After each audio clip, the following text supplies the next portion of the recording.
बुलंदशहर के सिकंदराबाद में oxygen cylinder blast हो गया। इस हादसे में करीब 6 लोगों की मौत हो गई और कई लोग अभी भी ज़िंदगी और मौत के बीच जंग लड़ रहे हैं। आमतौर पर आपने देखा होगा कि एलपीजी सिलेंडर फटने की खबरें सामने आती रही हैं, लेकिन ऐसा पहली बार है जो ऑक्सीजन सिलेंडर ब्लास्ट हुआ और इतनी बड़ी जनहानि हुई।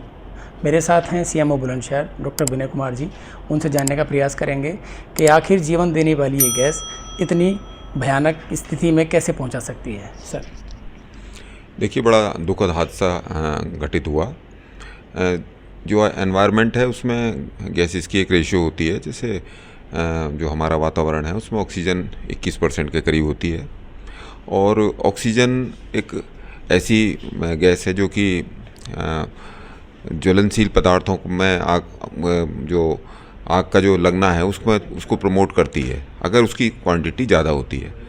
तो कारण कई हो सकते हैं, जैसे कि कहा जा रहा है कि वहाँ ऑक्सीजन सिलेंडर ब्लास्ट हुआ, तो जो हेल्थ पॉइंट ऑफ व्यू से जो ऑक्सीजन सिलेंडर यूज़ किए जाते हैं, एक तो वो एफडीए के द्वारा अप्रूव्ड होते हैं कि वो वास्तव में उनकी जो यूज़ करने की स्थिति है या नहीं है, वो ज़्यादा पुराने तो नहीं हैं, और उनको मेडिकल हेल्थ पर्सनल के द्वारा जो है उनको प्रॉपर ट्रेनिंग होनी चाहिए जो उसको यूज़ कर रहा है, और उनकी देख रेख में ही उसको यूज़ किया जाना चाहिए। उनका एक्सेसिव फ्लो तो नहीं हो रहा।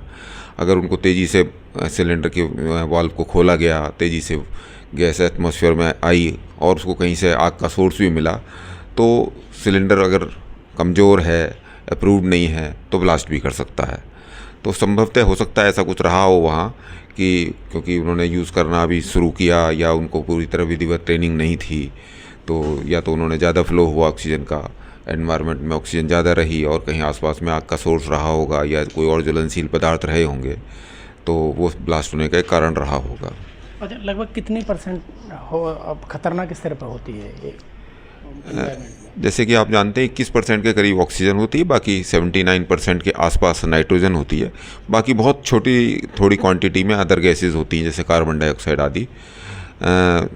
21% के बाद अगर ये 23% या इससे अधिक की स्थिति में होती है और तो इन्फ्लेमेबल ज़्यादा हो जाता है। स्पार्क अगर मिल जाता है उसको, या कोई चिंगारी मिलती है, कहीं आग है या गैस जल रही है, इस तरह की कोई स्थिति होती है, तो इस तरह का स्पार्क हो सकता है और ब्लास्ट भी हो सकता है। इस केस में आपका तजुर्बा क्या कहता है, क्या रहा होगा? चूँकि बात ये कही जा रही है कि ऑक्सीजन सिलेंडर के ब्लास्ट होने के बाद में ये हादसा हुआ। तमाम तरह के बयान जो आए हैं वो इसी तरह के आए हैं। गैस सिलेंडर भी वहाँ बिना ब्लास्ट हुए मिले हैं, मतलब सही सलामत स्थिति में मिले हैं 2 गैस सिलेंडर।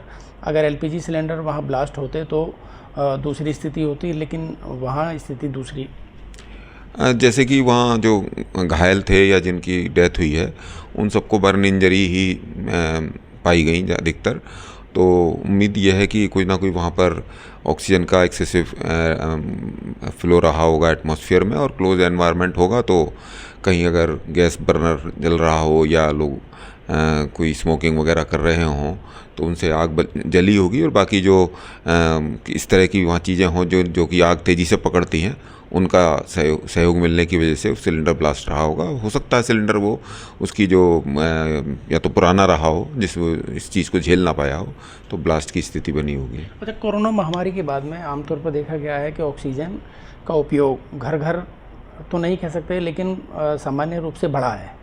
तो ऐसे में उन लोगों को क्या एहतियात बरतना चाहिए कि अगर उनके पास कोई एक्सपर्ट नहीं है तो घर के व्यक्ति किस तरह से उसको इस्तेमाल करें? देखिए, कुछ मरीजों को लगातार ऑक्सीजन की ज़रूरत रहती है, जैसे कि COPD यानी सांस की परेशानी जिनको है, या हार्ट की परेशानी है, और वो हर समय ऐसी स्थिति में अस्पतालों में भर्ती नहीं हो सकते, तो डॉक्टर उनको एडवाइस करते हैं कि ऑफ एंड ऑन वो ऑक्सीजन की आवश्यकता होती है तो थोड़ी देर के लिए या थोड़े घंटों के लिए ऑक्सीजन यूज़ कर सकते हैं।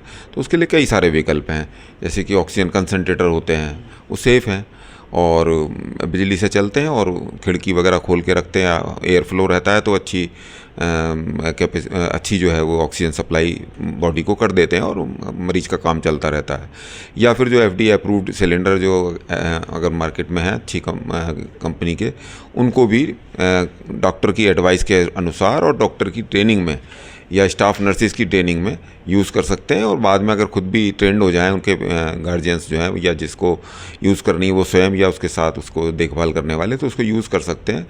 लेकिन इसको हमेशा जो है किसी न किसी की गाइडेंस में इसको यूज़ करना चाहिए, देख रेख में यूज़ करना चाहिए। आप मेडिकल साइंस से बहुत लंबे समय से जुड़े हुए हैं और बुलंदशहर में सीएमओ का पद भी आप पे बैठे हुए हैं, तो आपने कभी ऐसा सुना है कि ऑक्सीजन सिलेंडर ब्लास्ट हुआ हो और इस तरह का हादसा हुआ हो? नहीं, ऐसा प्राय नहीं सुना जाता। हमने भी अभी अपनी इतनी लंबे कैरियर में इसके ऑक्सीजन सिलेंडर के ब्लास्ट की स्थिति नहीं देखी कभी।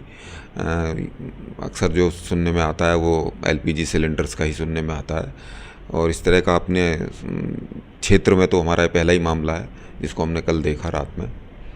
तो साफ तौर पे ये सीएमओ बुलंदशहर डॉक्टर विनय कुमार जी हैं, इनका साफ तौर पे कहना है कि जो ऑक्सीजन का आप इस्तेमाल कर रहे हैं, ख़ास तौर पे जो घर में इस्तेमाल की जाने वाली ऑक्सीजन है, उसका एक्सपर्ट की देख रेख में इस्तेमाल करना चाहिए, और जो संस्था है, तकनीकी संस्था है, वो जो मानक कहती है उसके मानकों का पालन करते हुए इसका इस्तेमाल होना चाहिए। शाहनवाज चौधरी, न्यूज़ 24, बुलंदशहर।